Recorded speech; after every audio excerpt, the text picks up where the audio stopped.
এখানে যারা আছেন এটা নিয়ে আমাদের মধ্যে বড় কোনো দ্বিমতের প্রশ্ন নেই।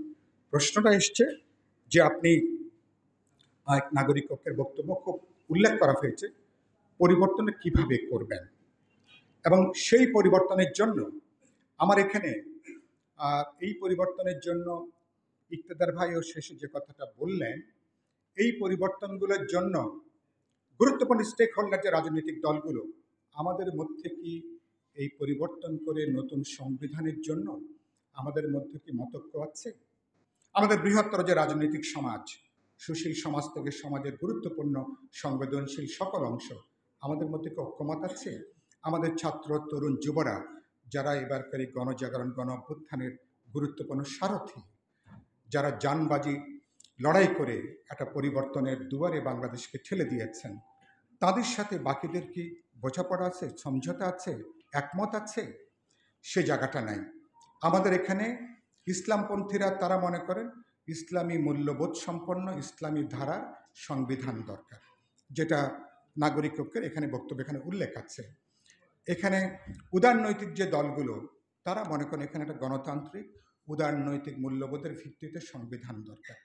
এখানে প্রগতিশীল বামপন্থী ধারার যে আছেন তাদের মধ্যেও একটা সমাজতন্ত্র বা সাম্যভিত্তিক একটা মানবিক জবাবদিহিমূলক সংবিধান কীভাবে হতে পারে এ ব্যাপারে আলাপ আলোচনা আছে। বিদ্যমান সংবিধানে যেখানে ইসলামকে একটা রাষ্ট্র ধর্মে যেখানে যুক্ত করা হয়েছে, খেয়াল করবেন আওয়ামী লীগের এত বিশাল পার্লামেন্ট পুরোটা তাদের দখলে থাকার পরেও আওয়ামী লীগ মুক্তিযুদ্ধের চেতনাকে ফেরি করলেও সংবিধানের এই সংশোধনীতে আওয়ামী লীগ হাত দেয়নি আওয়ামী লীগ। তাহলে এটা একটা রাজনৈতিক বস্তুগত বিবেচনা, অনেকগুলো বিবেচনার প্রশ্ন আছে। নাগরিক ঐক্যের পেপারে অনেকগুলো গুরুত্বপূর্ণ প্রশ্ন এখানে উত্থাপন করা হয়েছে। আমি এই প্রসঙ্গে যে কথাটা বলতে চাই, এই সমস্ত এগুলোকে মীমাংসাটা কিভাবে হবে? মীমাংসা হবে আলাপ আলোচনার মধ্য দিয়ে। আমি আগে ঐক্যমতের জায়গাটা বলেছি, তাহলে এগুলোর জাতীয় পর্যায়ে আলোচনা লাগবে, বোঝাপড়া লাগবে, মত বিনিময় লাগবে, আমাদের মধ্যে নতুন সমঝোতা, নতুন বোঝাপড়া সংবিধানটা লাগবে। আমরা বলা হয় যে সংবিধান কি?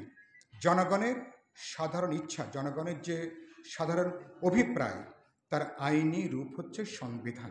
সেই অভিপ্রায়টা কিভাবে বোঝা যাবে? নির্বাচনের বাইরে এই অভিপ্রায়কে বোঝার মানে বিশ্ব স্বীকৃত অন্য কোনো পথ আছে? এখানে কয়েকজন আলোচক তারা উল্লেখ করলেন। সেই অভিপ্রায় তো বোঝার জন্য তাহলে আপনাকে নির্বাচন লাগবে। সেটাকে কি আপনি সংবিধান সভার নির্বাচন বলবেন, রেফারেন্ডাম বলবেন, অন্য কিছু বলবেন?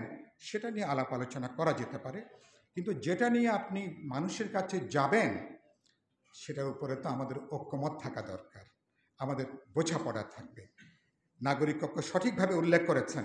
বাংলাদেশের বিদ্যমান যে শ্রেণীর সমাবেশ, রাজনৈতিক দলগুলোর আদর্শিক অবস্থান, রাজনৈতিক অবস্থান, সাংগঠনিক অবস্থান, সাংস্কৃতিক জায়গা, মনস্তাত্ত্বিক যে জায়গা, আপাতত এরকম একটা ঐক্যমতের কোনো সম্ভাবনা এই মুহূর্তে এখনও দেখা যাচ্ছে না। এটাই হলো বাস্তবতা। কিন্তু আবার আমরা পরিবর্তন চাই, রূপান্তর চাই, সংস্কার চাই, আমরা আবার এটাকে অনেকগুলো সংশোধনী আনতে চাই। তাহলে আমরা ন্যূনতম দাঁড়াবো কোথায়? এই কথাটা বলে আমার বক্তব্যটা আমি শেষ করব। দাঁড়ানোর জায়গা আমি যেটা মনে করি যে আমাদের এখানে মার্কিন যুক্তরাষ্ট্রের মতন পৃথিবীর অনেকগুলো দেশে নাগরিকদের যে গণতান্ত্রিক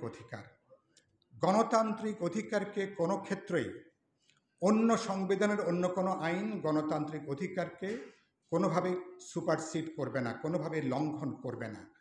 মার্কিন যুক্তরাষ্ট্র এতগুলো স্টেট যে এক আছে, তার একটা বড় কারণ হচ্ছে তাদের কোনো আইন দিয়ে মার্কিন কোনো নাগরিকদের কোনো গণতান্ত্রিক অধিকারের পরিপন্থী কোনো কিছু সেখানে কোনো আইন সেখানে ইম্পোজ করা যাবে না। আমাদের সংবিধানে আমি মনে করি এরকম অনেকগুলো জায়গা আছে যেগুলো বোঝাপড়া দরকার। বিশেষ করে আমাদের ফ্যাসিজমের একটা তিক্ত একটা সহিংস অভিজ্ঞতার পরে নাগরিকদের গণতান্ত্রিক অধিকার, মানবিক অধিকার সংবিধানে এটাকে সুনির্দিষ্টভাবে এটাকে আমি মনে করি উল্লেখ থাকা দরকার।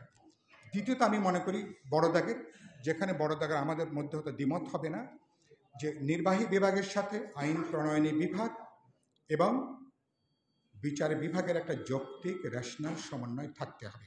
সাংবিধানিক প্রতিষ্ঠানগুলো যাতে ইন্ডিপেন্ডেন্টলি ফাংশন করতে পারে, গণতান্ত্রিক প্রতিষ্ঠানগুলো যাতে ইন্ডিপেন্ডেন্টলি যাতে ফাংশনটা করতে পারে, তাহলে সেই সুরক্ষাটা দরকার। আর সংবিধানের